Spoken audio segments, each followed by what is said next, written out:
In America, everyone counts, and the 2020 census is how that great promise is kept. Respond today online, by phone, or by mail, and help inform hundreds of billions in funding for education, health programs, and more. Shape your future. Start at 2020census.gov. Greetings, America. It is truly an honor to be speaking with you tonight. That I am here tonight is a testament to the dedication of generations before me, women and men who believed so fiercely in the promise of equality, liberty, and justice for all. This week marks the 100th anniversary of the passage of the 19th Amendment, and we celebrate the women who fought for that right. Yet so many of the Black women who helped secure that victory were still prohibited from voting long after its ratification. But they were undeterred. Without fanfare or recognition, they organized and testified and rallied and marched and fought, not just for their vote, but for a seat at the table. These women and the generations that followed worked to make democracy and opportunity real in the lives of all of us who followed. They paved the way for the trailblazing leadership of Barack Obama and Hillary Clinton. And these women inspired us to pick up the torch and fight on. Women like Mary Church Terrell, Mary Cloyd Bethune, Fannie Lou Hamer, and Diane Nash, Constance Baker Motley, and the great Shirley Chisholm. We're not often taught their stories, but as Americans, we all stand on their shoulders. And there's another woman whose name isn't known, whose story isn't shared, another woman whose shoulders I stand on, and that's my mother, Shamala Gopalan Harris. She came here from India at age 19 to pursue her dream of curing cancer. At the University of California, Berkeley, she met my father, Donald Harris, who had come from Jamaica to study economics. They fell in love in that most American way while marching together for justice in the civil rights movement of the 1960s. In the streets of Oakland and Berkeley, I got a stroller's eye view of people getting into what the great John Lewis called good trouble. When I was 5, my parents split, and my mother raised us mostly on her own.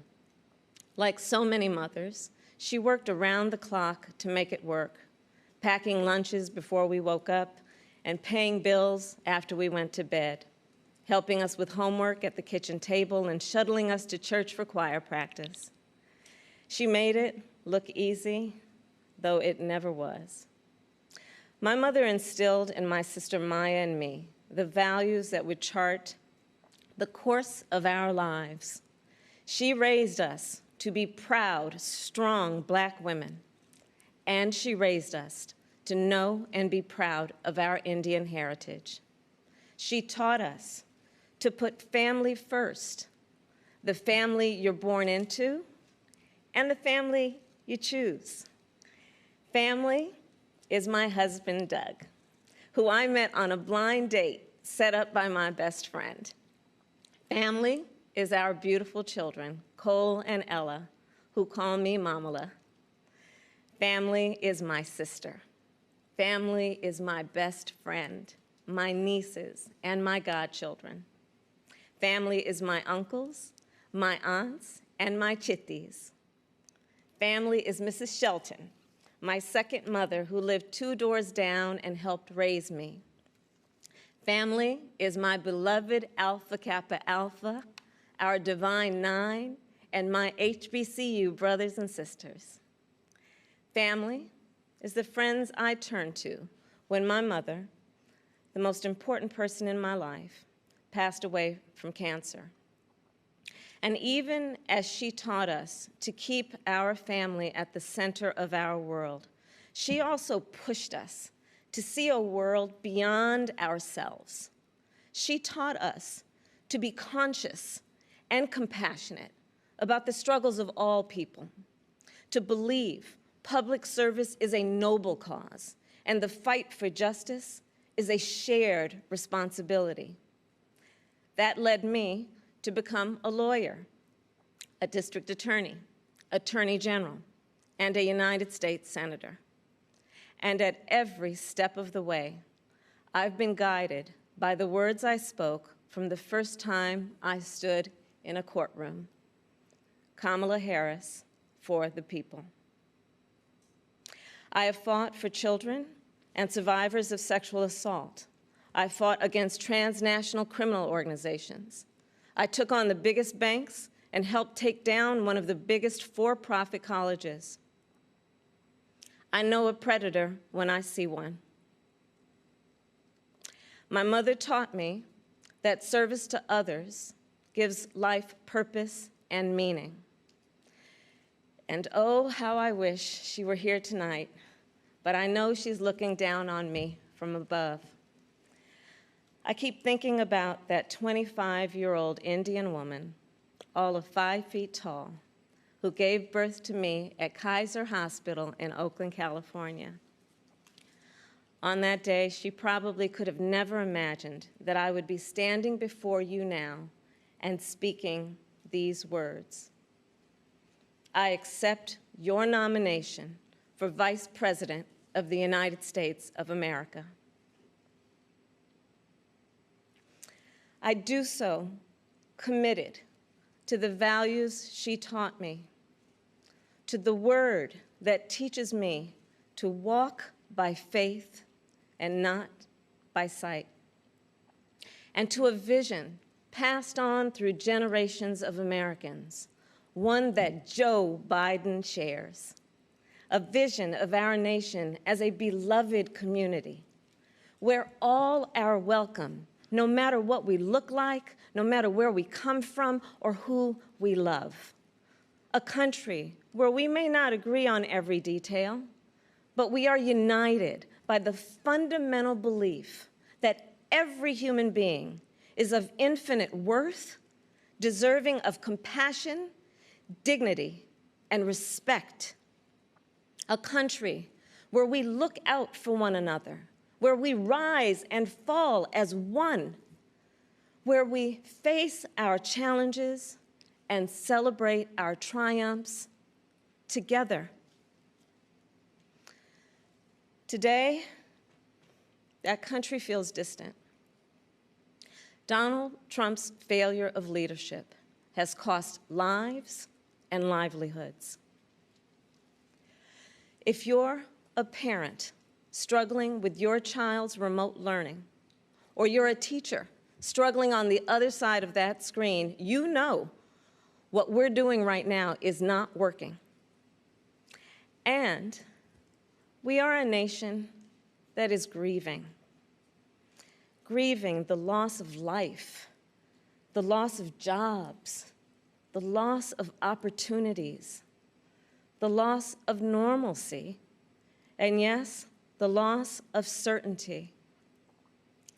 And while this virus touches us all, we got to be honest, it is not an equal opportunity offender. Black, Latino, and Indigenous people are suffering and dying disproportionately. And this is not a coincidence.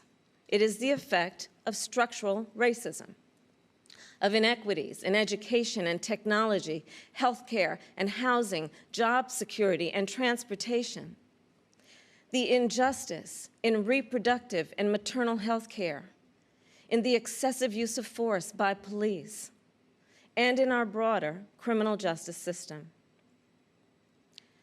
This virus, it has no eyes, and yet it knows exactly how we see each other and how we treat each other. And let's be clear, there is no vaccine for racism. We've got to do the work. For George Floyd, for Breonna Taylor, for the lives of too many others to name, for our children and for all of us. We've got to do the work to fulfill that promise of equal justice under law. Because here's the thing, none of us are free until all of us are free. So we're at an inflection point. The constant chaos leaves us adrift. The incompetence makes us feel afraid. The callousness makes us feel alone. It's a lot. And here's the thing, we can do better and deserve so much more. We must elect a president who will bring something different, something better, and do the important work.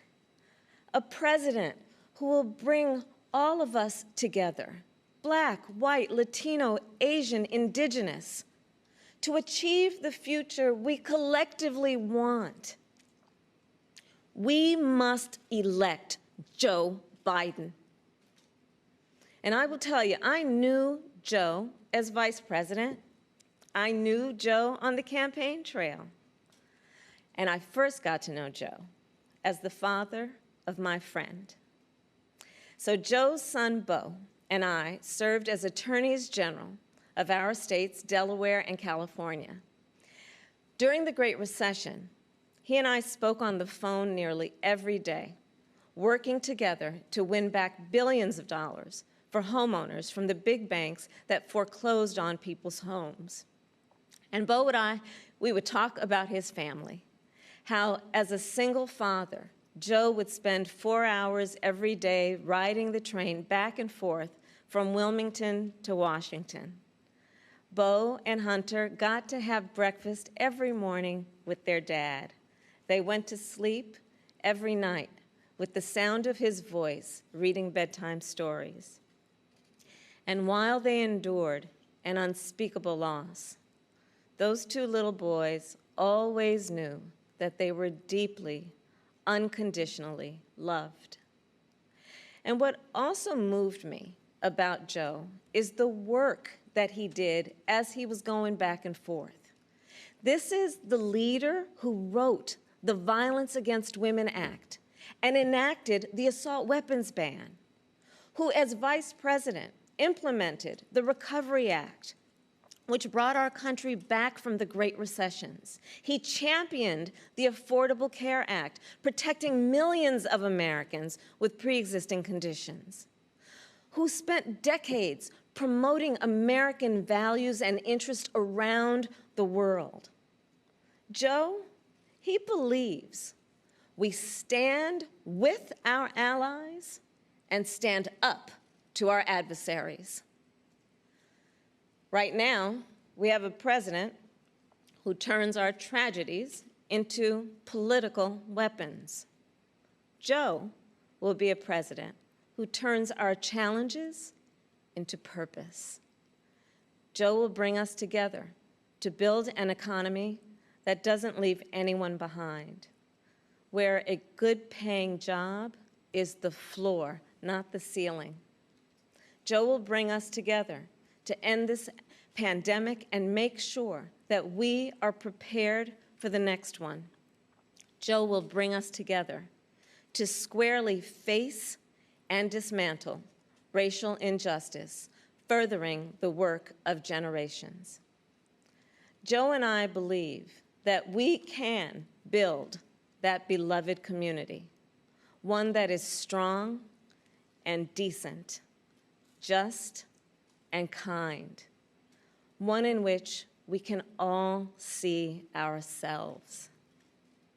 That's the vision that our parents and grandparents fought for, the vision that made my own life possible, the vision that makes the American promise, for all its complexities and imperfections, a promise worth fighting for.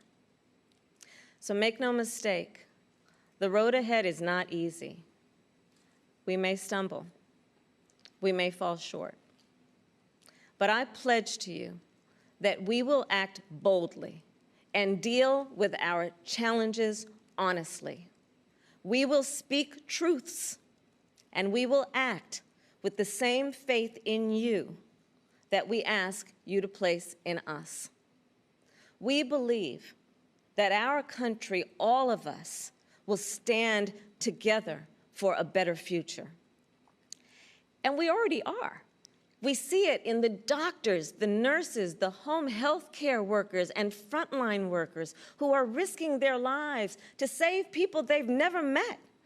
We see it in the teachers and truck drivers, the factory workers and farmers, the postal workers and poll workers, all putting their own safety on the line to help us get through this pandemic. And we see it in so many of you who are working, not just to get us through our current crisis, but to somewhere better.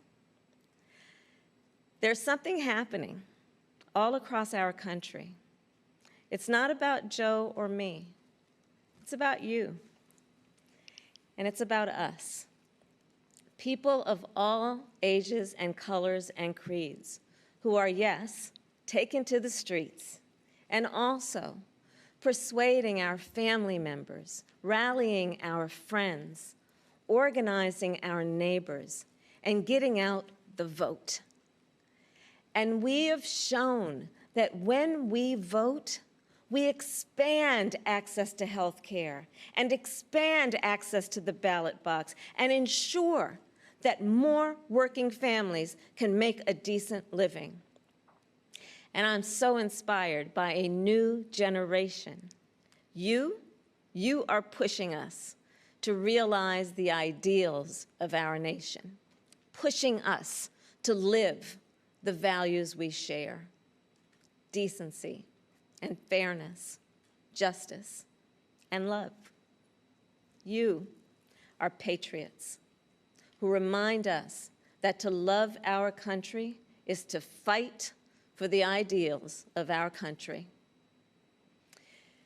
In this election, we have a chance to change the course of history. We're all in this fight.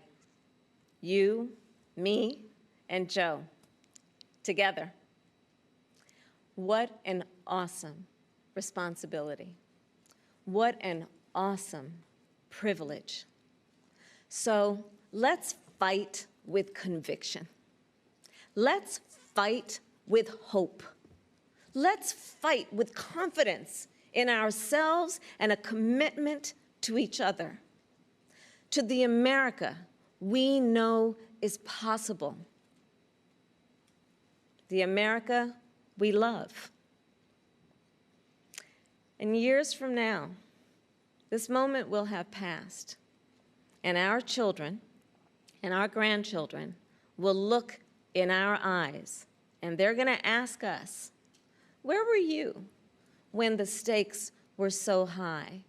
They will ask us, what was it like? And we will tell them. We will tell them not just how we felt, we will tell them what we did. Thank you. God bless you, and God bless the United States of America. All right, folks, back to our Roland Unfiltered video in just one moment. As our community comes together to support the fight against racial injustice, I want to take a second to talk about one thing we can do to ensure our voices are heard. Not tomorrow, but now. Have your voices heard in terms of what kind of future we want by taking the 2020 census today at 2020census.gov? Now, folks, let me help you out. The census is a count of everyone living in the country. It happens once every 10 years. It is mandated by the U.S. Constitution. The thing that's important is that the census informs funding, billions of dollars, how they are spent in our communities every single year. I grew up in Clinton Park in Houston, Texas, and we wanted new parks and roads and a senior citizen center. Well, the census helps inform all of that and where funding goes. It also determines how many seats your state will get in the U.S. House of Representatives. Young black men and young children of color are historically undercounted. which means a potential loss of funding for services that helps our community. Folks, we have the power to change that. We have the power to help determine where hundreds of billions in federal funding go each year for the next 10 years. Funding that can impact our community, our neighborhoods, and our families and friends. Folks, responses are 100% confidential and can't be shared with your landlord, law enforcement, or any government agency.